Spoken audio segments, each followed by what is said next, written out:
Nogometna zveza Slovenije posveča veliko pozornosti izobraževanju, tako rekoč vseh akterjev in na vseh nivojih. Eden najpomembnejših vidikov je poenotenje oziroma pravilno zastavljen načrt pridobivanja in predvsem prenašanja znanja, izkušenj in sodobnih nogometnih trendov in smernic.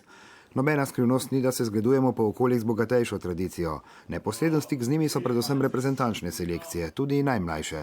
Vedno več je tega, vedno pogostejši so te naši seminarji in mislim, da je to edina prava pot, kjer lahko izmenjujemo mnenja, primerjamo z mednarodnim nivojem. Seminar je bil torej namenjen iskanju stičnih točk pri delu s kadeti in mladinci na klubskem in reprezentančnem nivoju.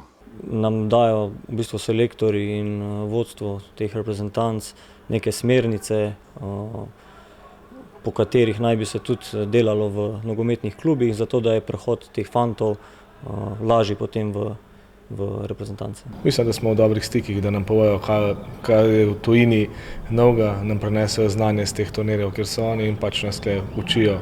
Mislim, mi se od njih vzemamo to znanje, kar ga oni dobijo v tujini. Skušamo sodelovati s trenerji, da poenotimo naše delo, v bistvu, da jim predstavimo, kako delamo v reprezentanci, na kakšnem nivoju, kaj od fantov zahtevamo, principe neke, ki jih zagovarjamo. Tudi na tokratnem seminarju so seveda teme iz predavalnice nadgradili s praktičnim prikazom, za katerega je poskrbela izbrana vrsta do 17. leta pod vodstvom selektorja Agrona Šalje.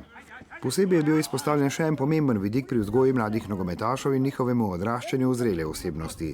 Tudi preko podiranja tabujev, da najmlajši ne potrebujejo tovrstnih strokovnih usmeritev. Jaz se po eni strani trudim vedno demistificirati to področje, torej da se ne pričakuje nekaj, kar vendarle psihologija tudi ne more nuditi, hkrati pa se to področje ne sme zanemariti in ga je treba sistematično uvajati v proces dela z igralci.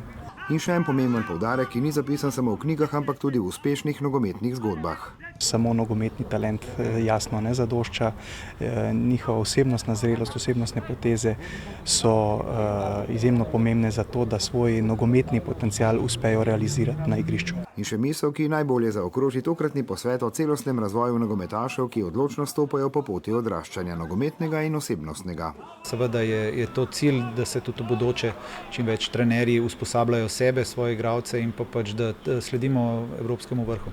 In prav vsak korak, tudi najmanjši v to smer, je pomemben in nekoč zagotovo povrne vloženi trud.